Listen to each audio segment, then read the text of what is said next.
Bonjour à tous. Je vais aujourd'hui vous expliquer le concept de masse en chimie.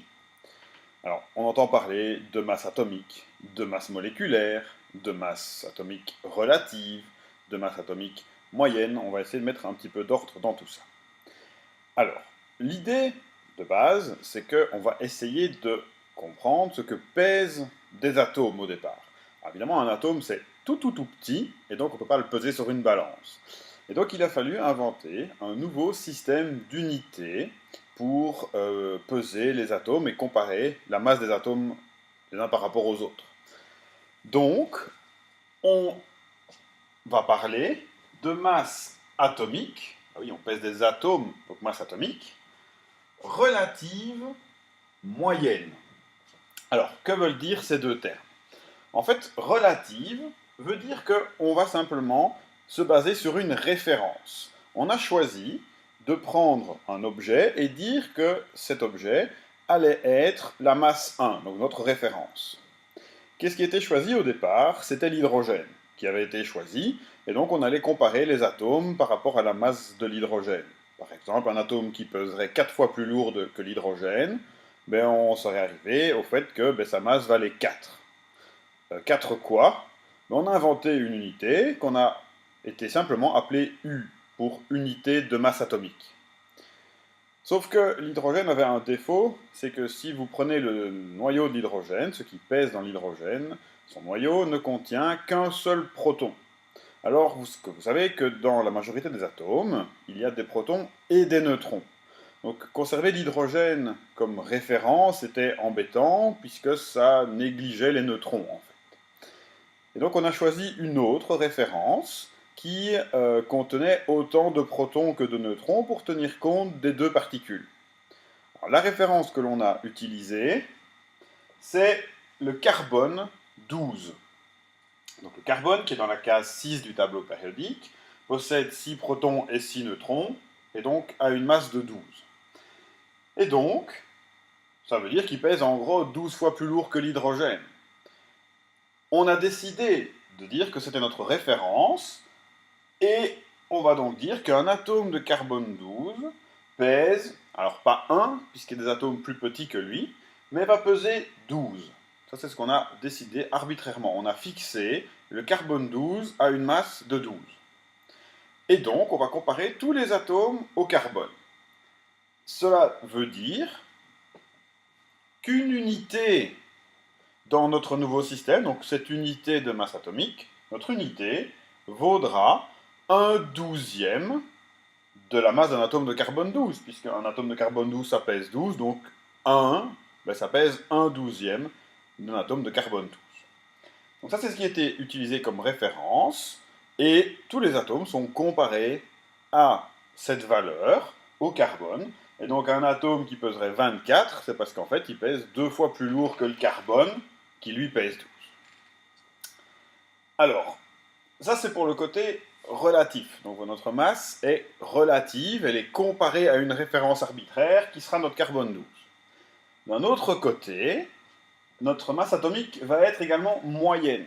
Alors ça, c'est dû à un autre problème, qui est le problème de l'existence des isotopes. En fait, il existe dans la nature différentes variantes d'un seul atome. C'est-à-dire que si on prend par exemple le cas de notre carbone, dont on vient de parler, il existe dans la nature deux sortes de carbone. Alors en réalité, trois, mais la troisième sorte étant un isotope radioactif, on n'en tient pas compte dans notre calcul, soit. Donc on se base sur le fait de l'existence de deux sortes de carbone différents.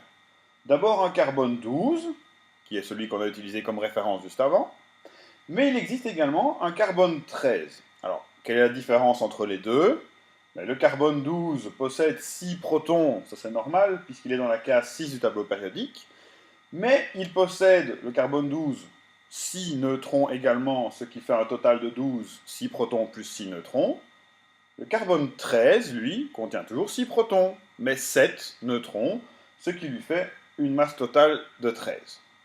Alors dans la nature, on trouve le carbone sous la forme de ces deux isotopes dans des proportions fixes. C'est-à-dire que quel que soit l'endroit où on va prendre du carbone, il y aura toujours 99% de carbone 12 dans un échantillon de carbone et 1% de carbone 13 seulement. Mais on ne va pas faire deux cases dans le tableau périodique, une pour le carbone 12 et une pour le carbone 13. Donc, on a décidé de rassembler ces deux isotopes sous la forme d'un carbone moyen. Et donc, on va calculer une moyenne. On va donc faire 99% de carbone 12, oui, puisqu'il y a 99% dans la nature de carbone 12, plus 1% de carbone 13. On fait donc la moyenne entre les deux, et on obtient 12,011, qui est la valeur qui va être dans votre tableau périodique, qui correspond à un carbone moyen que l'on trouverait donc dans la nature.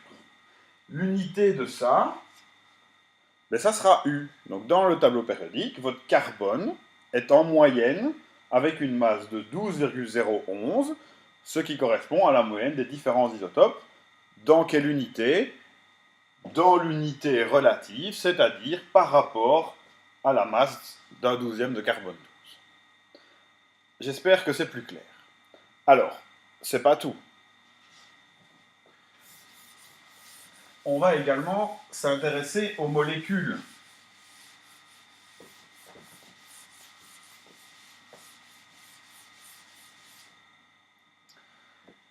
Si je prends une molécule, par exemple de H2SO4, une molécule de H2SO4, il faut aussi pouvoir dire combien elle pèse.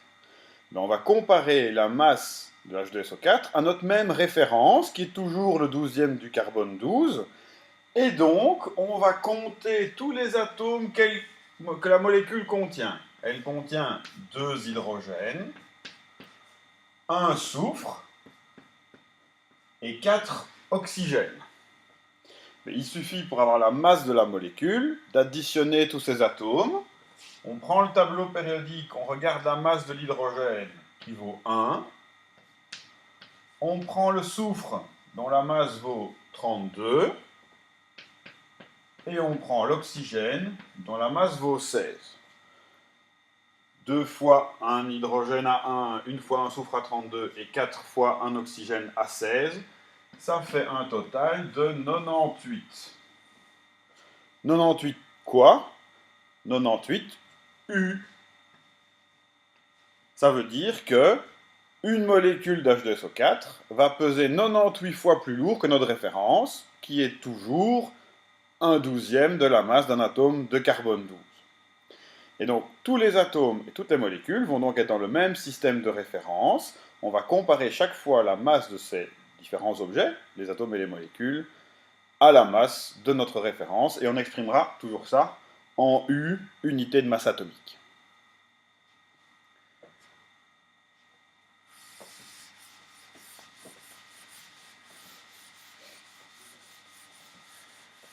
Alors maintenant, il reste une notion de masse dans laquelle on n'a pas encore du tout parlé. C'est la fameuse masse molaire. Alors, qu'est-ce que c'est que la masse molaire?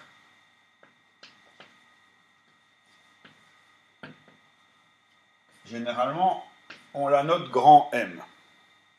Alors, la masse molaire, sa définition, c'est la masse d'une mole. Alors, le problème, c'est que c'est pas tellement intéressant de peser des atomes ou des molécules, parce que dans la vie de tous les jours, on va utiliser des quantités beaucoup plus grandes de matière, et donc la bonne référence, ça sera généralement la mole qui contient un échantillon de matière de la taille de la vie de tous les jours. Et donc c'est pas tellement intéressant d'avoir la masse d'un atome ou d'une molécule, mais c'est plus intéressant d'avoir la masse d'une mole, parce qu'une mole c'est de l'ordre de grandeur de ce que l'on va utiliser au quotidien.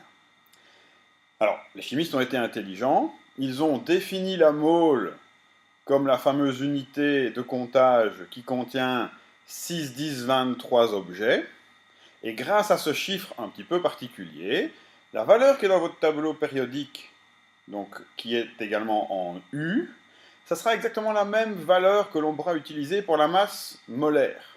Autrement dit, si je prends une molécule de H2SO4, Mais on vient de voir que ça pèse 98 U. Et bien maintenant, une mole de H2SO4, ça va peser 98 grammes. Donc on s'est arrangé pour que la valeur qui est dans le tableau périodique permette de connaître la masse d'un atome ou d'une molécule dans l'unité de masse atomique, mais ça sera la même valeur si on en prend une mole et qu'on exprime à ce moment-là la masse en grammes. Ça permet donc de faire aussi une série d'exercices.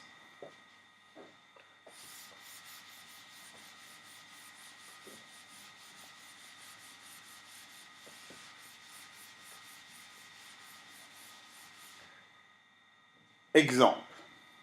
Si je prends 180 grammes d'eau, ça sera la quantité que je vais utiliser au départ. Et qu'on peut vous demander, par exemple, de calculer combien est-ce qu'à l'intérieur de ces 180 grammes d'eau, il y a de moles et également, par exemple, de molécules. Donc on vous demande de savoir combien il y a dans ces 180 grammes d'eau. Alors, comment est-ce qu'on va faire? Pour trouver le nombre de moles, on va utiliser la formule qui consiste à prendre la masse et à la diviser par la masse molaire de la molécule. C'est normal, puisque la masse est exprimée en grammes, la masse molaire va être exprimée en grammes par mole, et donc, en divisant la masse par la masse molaire, on va obtenir une unité qui est en moles. Ça vous donnera donc bien le nombre de moles de votre échantillon. Donc dans le cas qui nous occupe, on va prendre 180 grammes et on va diviser par la masse molaire de l'eau. L'eau, c'est H2O, 2 hydrogènes plus 1 oxygène. La masse molaire vaudra donc 18.